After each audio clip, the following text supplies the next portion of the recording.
Os anos 60 foram um período inquieto e turbulento na América. A nação fervia em protestos, manifestações e tumultos. Billy sabia que não deveria manter-se à parte desses problemas. Pelo contrário, devia encará-los de frente. Ele acreditava que o maior mandamento de Cristo, amar ao próximo como a si mesmo, não era seletivo e se aplicava a todos, independente das circunstâncias, classe social e, acima de tudo, da cor da pele. Quanto mais Billy refletia nas mensagens que pregou ao longo dos anos, mais o seu coração sabia que não há lugar para a segregação dentro da fé cristã. 2 anos antes da histórica decisão da Suprema Corte no caso Brown contra o Ministério da Educação abolindo a segregação nas escolas, Billy Graham já lutava contra o racismo durante a cruzada na cidade de Jackson, no Mississippi. Naquele tempo era comum em eventos públicos no Sul a prática de separar os assentos para brancos e para negros. Mas Billy disse, não vamos estabelecer assentos separados, muito embora a organização local tenha se recusado a atendê-lo. Então, ele pessoalmente removeu as cordas que delimitavam a área para os negros. Foi um gesto corajoso, pois ele não sabia quais seriam as consequências. Um incidente similar aconteceu um ano depois em Chattanooga, Tennessee. Ele imediatamente removeu as cordas. O coordenador local ficou tão furioso com aquilo que imediatamente pediu demissão. Mesmo assim, Billy não voltou atrás. But when God looks at you, he doesn't look on the outward appearance. The Bible says he looks upon the heart. Talvez a atitude mais ousada de Billy Graham a favor dos direitos civis tenha acontecido anos depois, em 1957, na Cruzada de Nova York. Ele convidou Howard Jones, um jovem pastor negro de Cleveland, para fazer parte de sua equipe como evangelista auxiliar. Um dia ele me disse, o que posso fazer para alcançar os negros no Harlem e em Nova York, se não estão vindo? Respondi, algo que pode fazer, sabe o quê? Vá até onde eles estão. Howard Jones promoveu, entre as igrejas de negros no Harlem, eventos com casa cheia para ouvir Billy Graham falar. Ainda assim, nas primeiras semanas, quase só havia brancos no público da cruzada, o que deixava Billy desapontado. Eu li artigos escritos por pastores brancos de igrejas de Nova York e arredores. Os pastores diziam, tem que se livrar do negro em sua equipe, vai arruinar a equipe. Nessa época turbulenta, Billy Graham muitas vezes era criticado pelos dois lados da questão.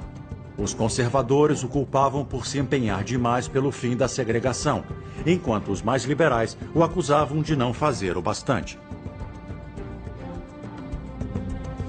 Parte das acusações diziam que Billy Graham não está preocupado com a comunidade negra e que ele não fez muito pelos nossos direitos e que ele nunca participou de nenhuma manifestação como fez Martin Luther King. Mas a maioria do público compreendia o empenho de Billy para acabar com a praga do racismo através do evangelismo. Muitas vezes ele pedia conselhos ao seu amigo Dr. Martin Luther King sobre como ele poderia aplicar métodos de manifestação não violenta para acabar com a segregação. Era preciso explicar para muitos pastores negros que nem todos possuem o mesmo chamado, e a missão de Billy Graham é proclamar o Evangelho. Ele deseja alcançar os corações pelo Espírito Santo. É o que transformaria o coração do homem, bem como a sua postura. Naquele tempo, houve muita confusão no país acerca da questão racial. E quem se sobressaiu foi Martin Luther King, um pastor que liderou os boicotes dos ônibus, protestos e outras manifestações não violentas em Montgomery, Alabama, e outras cidades do sul. Billy Graham foi ousado quando ele resolveu convidar Martin Luther King para orientar os membros de sua equipe sobre como eles poderiam ser mais eficazes e sensíveis à questão racial e conscientizá-los do impacto que podem ter na luta pelo equilíbrio racial. Martin Luther King suggested to me that I stay in the stadiums in the South and and hold integrated meetings because he was probably going to take to the streets. He said, I'll probably stay in the streets and I might get killed in the streets. But he said, I don't think you ought to, because he said, you will be able to do things I can't do and I can do some things you can't do, but we're after the same objective. O Dr. King foi num gesto simbólico chamado para que liderasse momento de oração. Billy disse, estamos vivendo uma revolução social e o Dr. Martin Luther King tem um papel fundamental em conduzi-la no espírito do amor cristão. We thank thee this evening for the marvelous things which have been done in this city through the dynamic preaching of this great evangelist. We ask thee, O God, to continue blessing him. Give him continued power and authority. And as we listen to him tonight, grant that our hearts and spirits will be open to the divine influence. Ele voltou a receber cartas ofensivas. Por que insistir em ter um negro na equipe?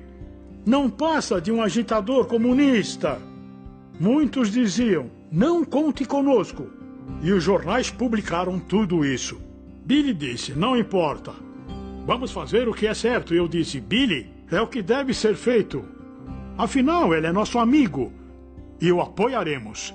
Antes que o Dr. King fosse cruelmente assassinado, ele declarou, não fosse pelo ministério do meu amigo Dr. Billy Graham, meu trabalho em prol dos direitos civis não teria alcançado o mesmo sucesso.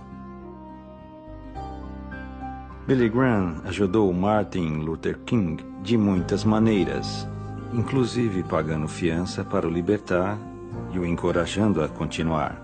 Billy Graham não fez aquilo por interesse próprio ou para conseguir publicidade, mas ele estava motivado por sua sede de justiça e pelo seu desejo de ajudar. Agiu espontaneamente. Billy realizava uma cruzada na Austrália quando soube da morte do Dr. King. Em sua autobiografia, Tal Qual Estou, ele escreveu sobre seu amigo. Abre aspas. Não só perdi um amigo assassinado fria e covardemente, mas a América perdeu um líder social e um profeta. Lamento sua morte como uma das grandes tragédias de nossa história. Fecha aspas. Enquanto a luta pelos direitos civis rumava dentro dos anos 60, Billy seguiu o conselho do Dr. King e realizou cruzadas no Sul, posicionando-se contra a intolerância racial sem medir consequências. Uma das cruzadas mais importantes aconteceu em Birmingham, no Alabama, poucos meses depois do trágico assassinato de 4 garotas negras, vítimas do atentado na Igreja Batista da Rua 16. Quando indagado se viria, Billy Graham disse, com uma condição: não haverá distinção de raças. Isto é inegociável. Se não formos capazes de nos unir como irmãos diante da cruz de Cristo, então nada mais nos fará unidos. Fear reaction of our people to the prospect of Billy Graham coming. Our people were afraid because, for one thing, they were afraid of the unknown. White people have been associated with the colored people in our community just on a master-to-servant relationship. There's no line of communication for treating Negroes as individuals. Promessas de boicotes e protestos violentos ameaçaram a cruzada, mas Billy e a cidade de Birmingham não cederam em sua determinação.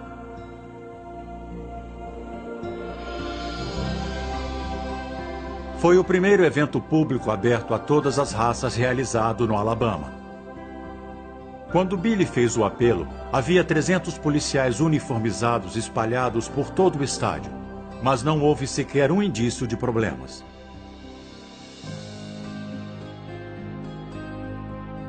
Não houve distinção de raças diante da cruz de Cristo. Billy não se limitou a lutar por justiça racial apenas nos Estados Unidos. Ainda nos anos 60, ele percorreu a África, pregando para milhares de pessoas em 10 diferentes países. Man has a will of his own. Mwanadamu ana kule kukata shauri ya mapenzi yake mwenyewe. God gave it to you. Mungu alikugawia kile kama kipawa. Ele evitou a África do Sul, onde o regime apartheid dominava a cultura de ponta a ponta. Convidado diversas vezes ao longo dos anos para realizar cruzadas ali, recusava-se por causa da rígida política do apartheid, que exigia que o público fosse segregado. Mas finalmente houve uma oportunidade quando surgiram indícios de que o regime começava a desmoronar.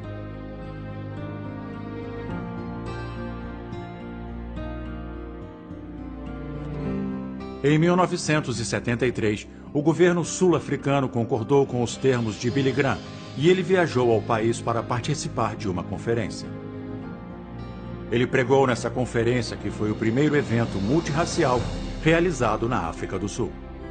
Foi também a primeira vez que um culto religioso foi transmitido em cadeia nacional de rádio. Desde o rompimento de barreiras de cordas nos Estados Unidos até confrontar o apartheid num país estrangeiro, Billy sabia que os maiores problemas da raça humana são de natureza espiritual e que somente Deus pode transformar o coração humano. Ele disse a milhares de pessoas ali: o apartheid é ruim, é um pecado. Para Deus isso é algo inaceitável. E saiu nos jornais que diziam: não imaginávamos que veríamos esse dia. Até que Billy Graham atraiu multidões com todas as raças reunidas.